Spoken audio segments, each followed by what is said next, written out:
Hey guys, welcome back to another episode of Everything But Nothing, where we talk about literally everything but nothing. What might be everything for us might be nothing for you.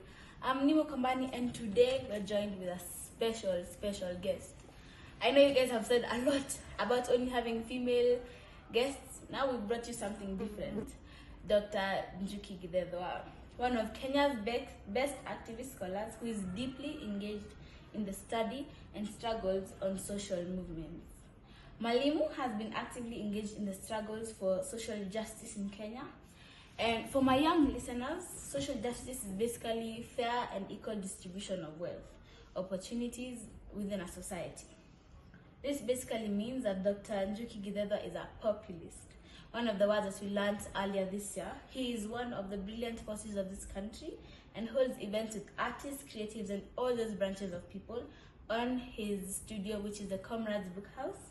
He's published journals with Pambazuka and Ours, always trying creative work to social justice and advocating for the decentering of imperial languages by uplifting Swahili literature. Last but not least, something I've already mentioned, he's the director of Comrades Book House. We've had multiple guests from there. The literary collective that promotes and nurtures African literature. Welcome, Mwalimu. Thank you so much, Mandina. I don't think it was what a beautiful introduction. Yeah. In fact, you've made me know so much about myself. You're feeling really accomplished? Oh, sure. Yeah. I'm feeling very well. Thank you so much for the invitations. I've been looking forward for these interviews. One of the rare interviews actually I do. I know we have been planning for a long time to come here, but it has been difficult. Yeah. But now, today I had some time, and I thought I'll jump over. Thank you for being here. We have a very great opportunity to talk about someone who is very active in social media as well as for our Kenyans, especially during the pandemic. You started the Comrades Book House. What led to that? Yes, one thing, the Comrades Book House, we call it the home of African literature. Because African literature has always been on the periphery of mainstream world literature. Of course, there have been questions whether we should call it African literature or literature in Africa. I always prefer to call it African literature to give it the specific terrain of recognition that the name Africa comes with. And our desire is to be able to promote African literature, and particularly for those writers who are not well known, the writers who are emerging, the writers who wants to communicate to the world, the writers who also, they're progressive writers, they like to write topics that will ignite their minds and chart new direction for Africa. So that is Comrades Book House, and we serve two purposes. One of them is a bookshop for only African literature, and mainly fiction and poetry. But also the second level is where we do some publishing of some books, which we like. We don't publish much, and which I could be able to focus much more in the future for publishing and doing. So publishing is very important to you. Yeah, it is important, and particularly publishing. And we realize that the new generation is having a lot of expressions, poetic expressions. Unlike other generations which were so much focused on long prose and novels, the young generation is finding a lot of excitement and a lot of expressions in poetry. So we are publishing poetry. We have already published one book by Sungoyo, which is called Abolish Everything. I think which you came to the launch. Yes. We will, in the future, the other thing that we are planning is to bring a collection of poetry from young writers, and then we bring short stories before we go to novels and radical fiction and radical non-fiction. That's amazing. So you're already imagining the future of African literature? Yeah, sure. I think it's not so much to imagine. I always believe that in any struggle, we imagine as a collective.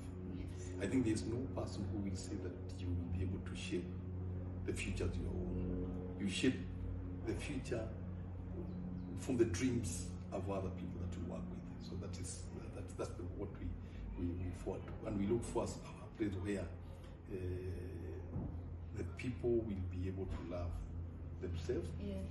The people will be able to express them in their own languages, and the people will be able to learn what they create. And African literature and African ways of expressions will be centered on Western knowledge systems that we always have.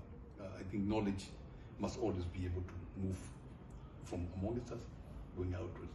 Many years have been, Africa has always been looking for Western means of expression, Western languages, Western kind of characters, and many others. But we want now ourselves to be able to give to the world what we have in Africa, and that will be very crucial for us in Comrades and many other spaces. And in fact, did you start writing when you were younger?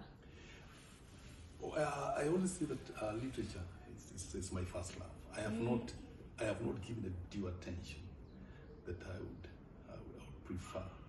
I think it's also because the life as an activist sometimes draws you so much into activism. Sometimes you forget to focus on literature. But I loved literature since I was high school, since I was very young, writing my first parts of fiction, which very young, inspired initially by Ngogo Thiong'o very, very strongly.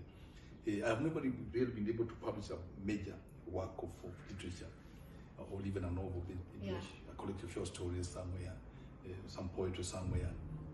But that has been the love of my life. I think at this time now that I've come to this time and this age, I'll be maybe focus to publish my first collection of longer works in the coming years. But alongside that, I inspire and work with a lot of young people and writers. Yes. And about your high school, you grew up in Nanyuki, right? Yes, that's where I grew up. In Narok High School. How did that influence who you are right now? And you've really done good research on my life. I grew up in Nanyuki town. Nanyuki town is in Laikipia County, but I didn't grow up in the affluent neighborhoods. I grew up in the ghetto of Nanyuki. It's called Majengo. That's where we grew up in, and then we went to another slum area. Is called Wiki Village. It's where I grew up in. So I went to school in that Nanyuki town. Nanyuki town to me even today remains a very, very unequal county. It's one of the most unequal counties we have in the Republic. It's called, in fact, some of us call it like a colony, even today. But now, that's where I grew up in. Those conditions of life that were there, and then and then that's when, in fact, writing my first stories when I was Liki Village. That's when I started expressing my life to what I was seeing. I was seeing the poverty. I was seeing the frustrations, I was seeing the alcoholism in the village, I was seeing wasted lifestyle and employment, and I was trying so much to express that life when I was growing up in the ghetto, but also in the village. But over the years, then I was able to go to Narok High School, where I went for my A-levels now, and I did. First of all, I went to another village school in Laikipia. It's called Mwanja Secondary, which I finished, and I passed very well actually with almost flying colors, and I went to Narok High School. Now, Narok High School is when I went and did a combination of 3 subjects. I did Kiswahili, but I did literature, but also I did CRI, Christian Religious Education. I missed to go to the university then with a single point. So I didn't go there from the University of Nairobi, which I wanted to go and do literature. And then from then I went to became a teacher in Laikipia. Then I went on like that. After being a teacher for so many years, then I went to activism now. That's where. So you started activism from so you started activism from a young age? Yeah, sure. For my, I think my life, even when I was growing up in Nanyuki town, was active. I've always wanted to see why some people that were there were so rich and others were so poor in the slums. I couldn't understand why. Why we lived in the slum for all of the years, and in the slums of Riki Village, but also rich people in the towns who I could see they have grabbed people's land. I could see they have grabbed public land. I could see they have grabbed social halls where I used to play. I could see their children going into top schools and driving very well. But it's not that they worked much more harder than my parents. It's only that the independence was skewed to favor the people who are well So I started my questioning for many years. So when I finished my high school and I came back to Nairobi now, all those years I started my activism now through art, poetry, things like that. Yes. And that has been my life even today. So would you say you fared better in Nanyuki than you would have in Nairobi? You think I would have done? No. So do you think it was better that you grew up in Nanyuki than you did if you would have been in Nairobi town? No, I think no. I think one thing is that environment does not necessarily matter wherever you are. Yes. Even if I grow in Nairobi, maybe I would not have grown. I would have grown maybe in some neighborhoods which were not, maybe Kawangware and many other places. Yes. Still, my consciousness would have been stronger. But I'm not saying that consciousness that where you're born in this country in your life is essentially are the ones which ignite you or ignite your consciousness or define you. You can be even from a very well-up family, but your consciousness preached towards social justice and social change. So growing up in Nanyuki doesn't really matter whether I will have become political. Even growing in Nairobi here, or even going in Naivasha or Narok or Nyeri itself, would have been strong. But also, Nanyuki had an advantage also of having a lot of stories of Mau Mau. The Mau Mau freedom struggle, which is known also as Kenya Land and Freedom Army, was very strong in my childhood. My parents come from a village called, they come from Karatina. Karatina is where we grew, is where my mother and father grew up in. And we used to go for holidays in Karatina, Madeira in particular. And in Madeira, there were a lot of stories we had from my childhood of Mau Mau. I learned about General China when I was almost 8, 9, 10 years. The story of General China. I used to hear stories of Chidare, Wagaku. I used to hear about Kareva, Kemali.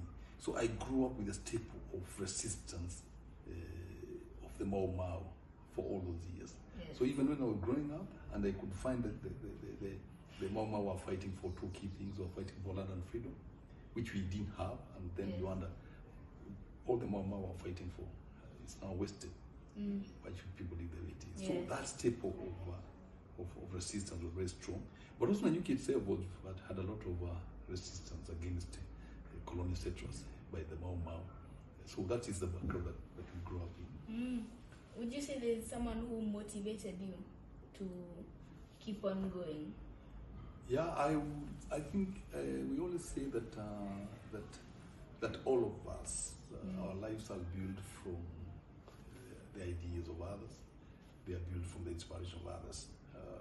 The people, of course, have been inspired for many years by people like Kimali. Yes. The fight for freedom that they symbolized, people like General Kareva used to inspire me so much. Of course, over the years, then when I was growing up, now I was into literature, Ngoge came strongly in my mind. And I remember even in my childhood, cubicle, those rooms that somebody has a childhood, there was a big portrait of Ngoge Thiongo, which a friend of mine had drawn in pencil. And I used to keep it in the room. And I used to love it very, very much.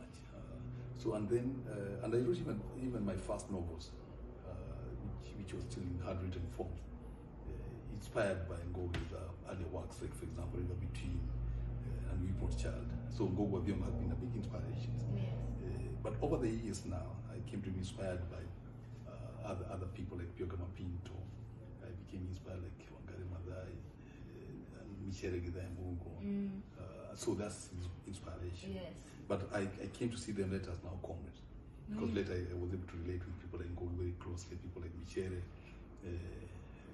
people like Ablatif Abdallah, Mainoa Kenyatta. I was able to relate with them much more strongly as comrades. That's really nice. And you're very strong on mentorship, mentoring younger people. How would you advise them on splitting scholarships and school with on-ground activism?